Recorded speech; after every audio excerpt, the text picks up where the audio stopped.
ఉన్న బంగారాన్ని విడిపించి ఆ రోజు ఆన్లైన్ రేటుకే మేము కొంటాం. Sharma gold company.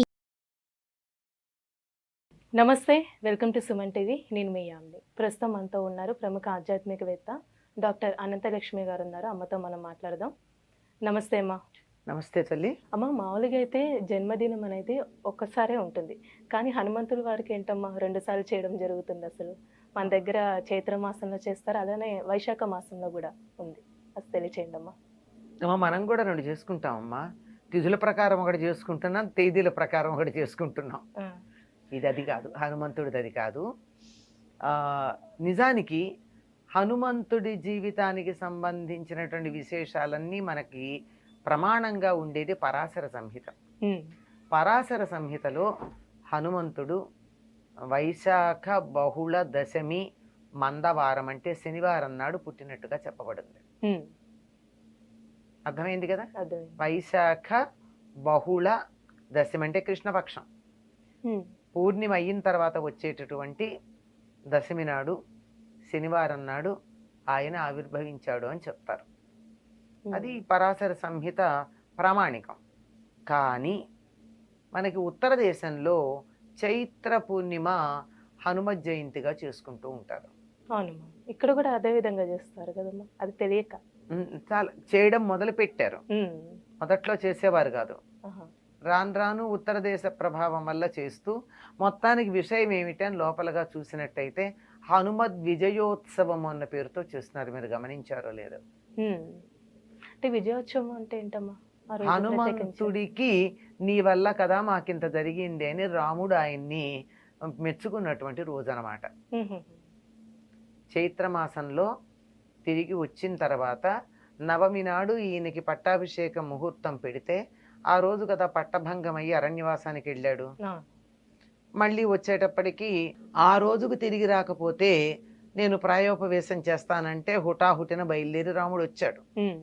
నవమి కల్లా తిరిగి వచ్చాక పట్టాభిషేకం ఆ తర్వాత చేయడం జరిగింది. ఈ పట్టాభిషేకం అయిన తర్వాత ఒక్కొక్కళ్ళని రాముడు సన్మానించటం మొదలుపెట్టాడు. అలా సన్మానించిన దాంట్లో చిట్ట చివరికి అందరికన్నా నీకు ఎవరు ఇష్టమైనటువంటి వాళ్ళు చెప్పు, వాళ్ళకి ఇవ్వు హారం అని చెప్పి రాముడు ఒక ముత్యాల దండనిస్తే సీతాదేవి ఒక్కసారి ఆలోచించి హనుమకి ఇచ్చింది. అంటే అందరికన్నా తనని ఉద్ధరించినటువంటి వాడు హనుమ అన్న ఉద్దేశంతో రాముడు కూడా అంతే అందరికి అన్ని రకాలైనటువంటి సన్మానాలు బహుమానాలు ఇచ్చి హనుమని మాత్రం నేను నీకు ఏమిచ్చినా సరిపోదు అని చెప్పి కౌగిలించుకుంటాడు. అలా హనుమంతుణ్ణి గౌరవించిన రోజు అని కొంతమంది చెప్తారు. ఈ విజయోత్సవంగా ఇలా రకరకాలుగా ఈ రోజును చేసుకుంటారు. ఏదో వంకన హనుమంతుణ్ణి పూజించుకోవడం మంచిదే కదమ్మా. అంతే కదమ్మా. అది సంగతి. ఇప్పుడు వైశాఖ మాసంలో వచ్చే ఆంజనేయ స్వామి గురించి అంటే జన్మదినం, అది ఆ రోజు పుట్టినట్టేనమ్మా? అది మనకి పరాశర సంహితలో స్పష్టంగా ఉందమ్మా. అది వైశాఖ బహుళ అంటే పౌర్ణమి వెళ్ళాక కృష్ణపక్షంలో ఉండే దశమి నాడు పూర్వభాద్ర నక్షత్రంలో హనుమ ఆవిర్భవించాడు అని చెప్పారు. అదే తప్పనిసరిగా అక్కడే అందులో ఉన్నది, దాన్ని మనం ప్రమాణంగా తీసుకుంటూ ఉంటాం. కానీ ఇక్కడ ఈ మధ్య కాలంలో ఇట్లా చేస్తున్నారు, చేసి దీన్ని మళ్ళీ హనుమద్ విజయోత్సవంగా మళ్ళీ తర్వాత చెప్తున్నారు. కానీ మెయిన్ అయితే మనకి వైశాఖంలో వచ్చింది, వైశాఖ మాసమే. అంటే అమ్మ, ఇప్పుడు సీతమ్మ వారు ఆంజనేయ స్వామికి ఒక ముత్యాల హారం ఇస్తే దాన్ని ఇలా కొరికి ఇలా చేశారంటారు కదమ్మా, అసలు ఎందుకు అలా? ఇది కూడా కల్పనమ్మా. హనుమంతుడు ఎంత రామభక్తుడో చెప్పాలి అన్న ఉద్దేశంతో. అంటే ఇందులో రామనామం దొరుకుతుందా అని ప్రతి ముత్యం కొరికేట. ఎందుకు దొరుకుతుందమ్మా? అంత తెలివి తక్కువవాడా? బుద్ధిమతాం వరిష్ఠ అని కదా హనుమంతుడి గురించి చెప్తారు. అంత బుద్ధిమంతుడు ముత్యాల్లో రామనామం ఉంటుందని కొరుకుతాడా?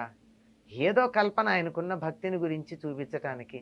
అయితే ఏదన్నా పండిస్తే పండులో రామనామం ఉందా అని చెప్పి కొరికి చూస్తాడా? ఇట్లా కాదు. ఆయనకి హనుమంతుడికి వీటన్నిటికన్నా కూడా ముత్యాలు రత్నాలు మొదలైనటువంటి వాటికన్నా కూడా రాముడంటే ఇష్టం, రాముడిని అన్వేషిస్తూ ఉంటాడు అన్న భావన తెలియచెప్పడానికే తప్ప వేరే కాదమ్మా.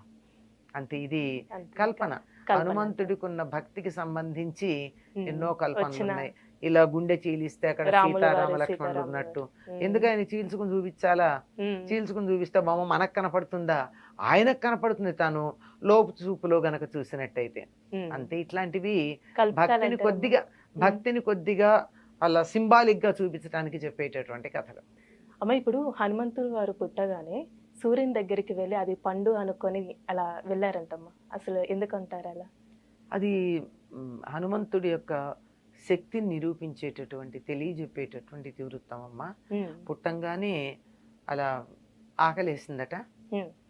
ఎదురుగా ఉదయిస్తున్న సూర్యుడు కనపడ్డాడు. ఎర్రగా కనిపించారు. కనపడంగానే ఆ పండు తిందాం అనుకుని బయలుదేరాడు. ఉమ్. తీరా అక్కడికి వెళ్తూ ఉంటే ఆ రోజు పుట్టంగానే కదా, పుట్టిన తర్వాత ఉమ్. పుట్టిన తర్వాత అలా బయలుదేరి వెడితే ఈయన దశమి నాడు పుట్టాడు. ఉమ్. 3 రోజులైంది. అమావాస్య నాడు పండు తినడానికి వెళ్ళాడు. వాళ్ళమ్మ కాస్త బయటికి వెళ్ళిందో ఏమో పండు తేవడం. ఉమ్. వెళ్ళేటప్పటికీ ఆ రోజు అమావాస్య సూర్యగ్రహణం. ఉమ్. అక్కడ రాహు ఉన్నాడు. ఉండి వెంటనే ఇంద్రుడి మీద కోపం వచ్చింది తనకి. నాకు నువ్వు ప్రతి గ్రహణం ఉన్న సమయంలో నాకు ఆహారంగా ఇచ్చావు కదా సూర్యుడిని, మళ్ళీ ఇంకెవరికి ఇచ్చావు నువ్వు ఉమ్. అని ఇంద్రుడితో దెబ్బలాడడానికి వెళ్ళాడు రాహు. రాహు అలా వెళ్ళంగానే వెంటనే ఇంద్రుడు బయలుదేరి వచ్చాడు. ఉమ్. ఇదేమిటి వీడెవడు నువ్వు రాహుని అడ్డుకున్నాడు అని. హనుమంతుడు అప్పుడు అక్కడి నుంచి వీడి మీదకి వచ్చేసాడు, ఇంద్రుడి మీదకి వచ్చాడు. ఇంద్రుడి మీదకి కాదు, ఇంద్రుడు ఎక్కిన ఐరావతం మీదకి వచ్చాడు. ఉమ్. అంత దూరం పోయి పండు తినడం కన్నా సూర్యుడి కన్నా రాహు బాగున్నాడు. రాహు కన్నా ఐరావతం ఇంకా బాగుంది, దగ్గరగా ఉంది. ఉమ్. ఇది ఐరావతాన్ని తిందామని వెళ్ళేటప్పటికి ఇంద్రుడికి కోపం వచ్చి వజ్రాయుధం వేశాడు. ఉమ్. ఆ వజ్రాయుధానికి ఈయన దవడ పేలిపోయి మూర్ఛపోయాడు. ఉమ్. అంత బలం కలిగినటువంటి వాడు మూర్ఛపోయేటప్పటికి తన కొడుక్కి ఇంత కష్టం కలిగిందని వాయుదేవుడు తన కొడుకుని తీసుకుని ఒక గుహలో బంధించి కూర్చున్నాడు. ఉమ్. వాయువు లేకపోయేటప్పటికి అందరికీ కీళ్లు పనిచేయడం మానేశాయి. అందరూ వచ్చి ప్రార్థిస్తే బ్రహ్మగారు వచ్చి ప్రార్థించిన తర్వాత వాయుదేవుడు తన కోపాన్ని తగ్గించుకున్నాడు. బ్రహ్మ అందరికీ చెప్పాడు, మీరందరూ వరాలు ఇవ్వండి ఈ బిడ్డకని. ఉమ్. బ్రహ్మగారేమో అతనికి బ్రహ్మాస్త్రం అతడి మీద పనిచేయదు అని, అతనికి చిరంజీవిత్వం ఉంటుందని ఇచ్చాడు. ఉమ్. అందరూ ఆయుధాలు ఇచ్చారండి. ఉమ్. ఆయుధాలు ఇచ్చారు, వరాలు ఇచ్చారు. అందువల్ల అతనికి సుఖమే కలిగింది. అంత బలం కలిగిన వాడు. సూర్యుడు ఏం చేశాడంటే, ఈ పిల్లవాడు చదువుకునే వయసు వచ్చిన తర్వాత నేను నీకు చదువు నేర్పిస్తా అన్నాడు. ఉమ్. ఇప్పుడప్పుడే పుట్టాడు కదా, 5 ఏళ్ళు వచ్చిన తర్వాత ఉపనయనం చేసి చదువు నేర్పించడానికి పంపిస్తే సూర్యుడికి ఎదురుగా నిలబడి సూర్యుడితో పాటు కదులుతూ చదువు నేర్చుకున్నాడు హనుమంతుడు. ఉమ్. ఇప్పుడు సూర్యుడు ఇలా పెడుతున్నాడమ్మా, సూర్యుడికి ఎదురు నిలబడ్డవాడు ఎట్లా వెళ్ళాలి? వెనక్కి అడిగేయాలి. అవును. సూర్యుడంత వేగంగా వెనక్కి నడుస్తూ కదలకుండా 24 గంటలు చదువు నేర్చుకున్నాడు హనుమంతుడు. ఉమ్. అంత బలం కలిగినటువంటి వాడు గనకే సూర్యమండలం దగ్గరికి ఎగురుకుంటూ వెళ్ళి అది పండు అనుకుని తినడానికి బయలుదేరి వెళ్ళినవాడు. అందుకే సూర్యుని మించినటువంటి జ్ఞానం ఇచ్చేవాళ్ళు మరొకళ్ళు లేరు. ఉమ్.